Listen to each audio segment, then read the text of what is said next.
building convey feelings or stir up emotions. The stones of the Palau are alive.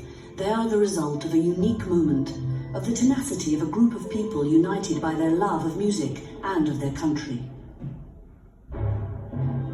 Since 1908, these stones have seen the best artists of the 20th century.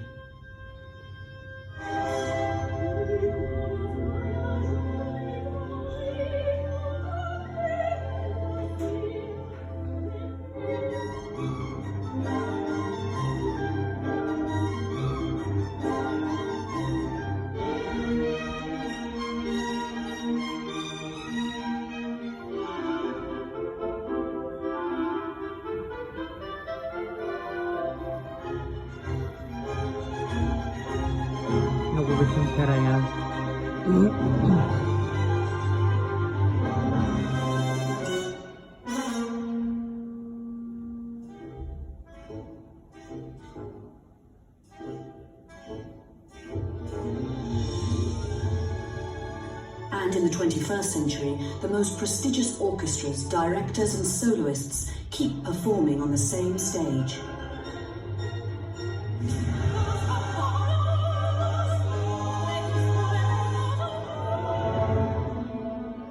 At the present time, it is a concert hall able to organize more than 300 concerts per year, and all music is welcome.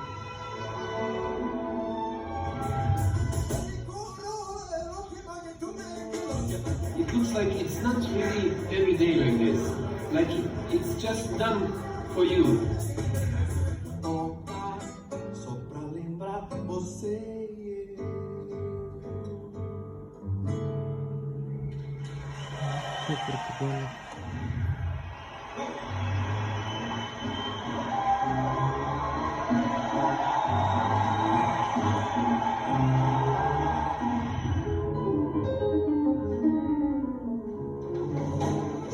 Bueno, señores, sabéis que os aprecio, que os admiro a todos como músicos y como compañeros que sois, y que espero que vosotros nos decís.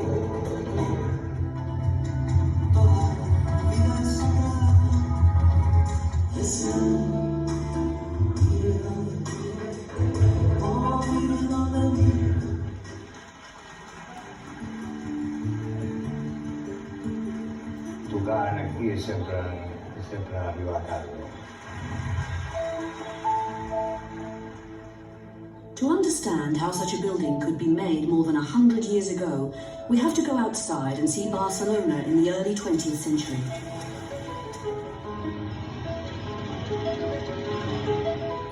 It was a melting pot where the most vanguard artists were living.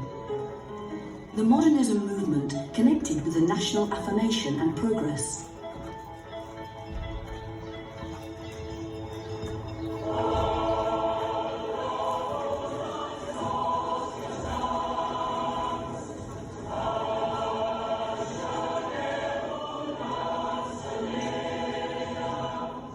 In this context, in 1891, the Orfeo Catala was born. It was an institution that gave a new dimension to popular choirs. Its founders, Amadeo Vives and Luis Millet, soon made it possible for the Orfeo to become the promoter of important cultural projects involving music. It quickly became a mass phenomenon. It was fed by music lovers from different social origins and trained them as singers able to go beyond popular songs and perform polyphonic and symphonic compositions.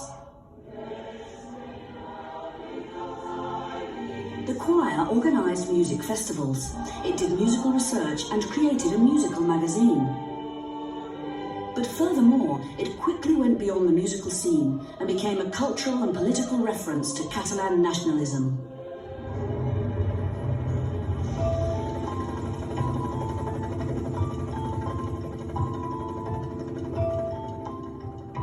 The Orfeo Catala grew up as did Barcelona. The new Eixample cohabited with the narrow streets of the Gothic quarter. In this densely inhabited area, the Orfeo bought a estate next to a church.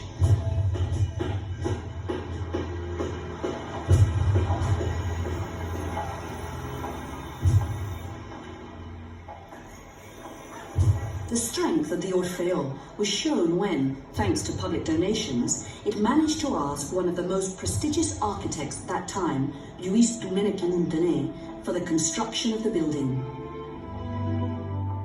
Because of the location of the concert hall, it barely had any natural light, but with an outstanding use of materials and groundbreaking structural resources, the architect was able to create a hall that is perceived as a box of light.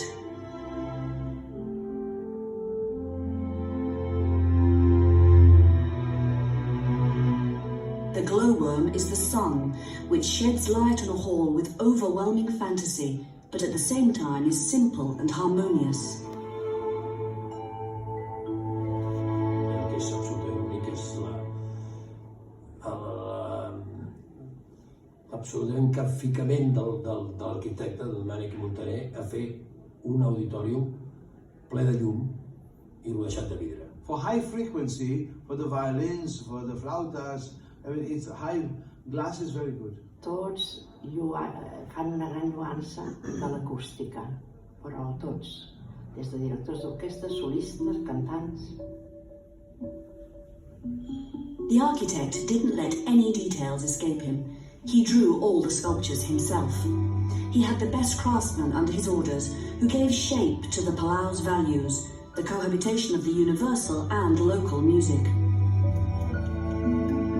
Montaner also created muses to inspire the musicians. They are goddesses from all over the world. Their hairstyles and their instruments are as diverse as the musics of the world. It's so full of sculptures and faces, you know, all the statues behind on stage, you know, I just kept looking at it.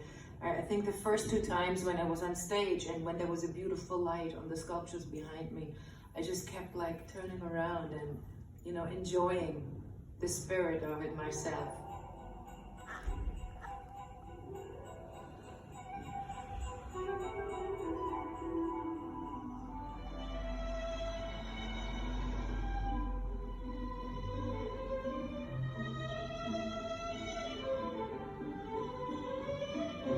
Outside, as if they were on the prow of a ship, the people look to the future under their leader, St. George, Catalonia's patron saint. Local and universal musicians escort them.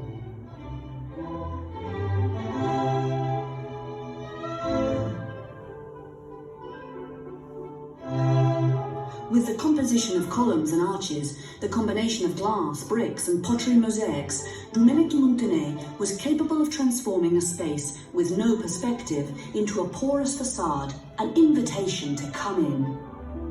El talent d'en Domenico Montaner per controlar les arts aplicades és únic.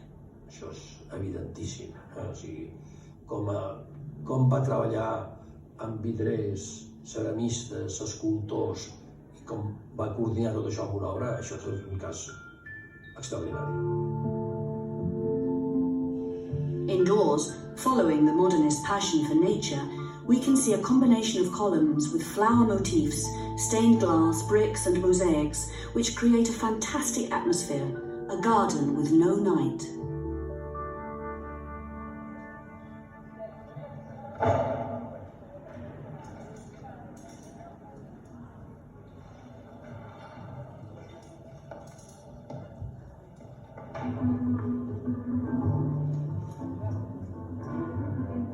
Yo pensaba que iba a distraernos durante el espectáculo porque bueno, sin darte cuenta estás observando el teatro constantemente y se formó una magia, en la primera ocasión que bailé se formó una magia que no...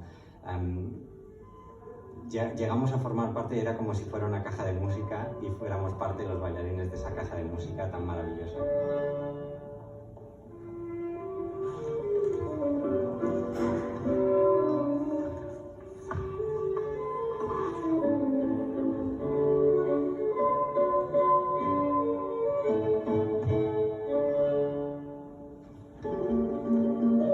Since the 80s, the Palau has been refurbished and extended, and now we can see its original facade. In 1997, it was declared a World Heritage Site by UNESCO, and now has new facilities which makes it a world-class concert hall.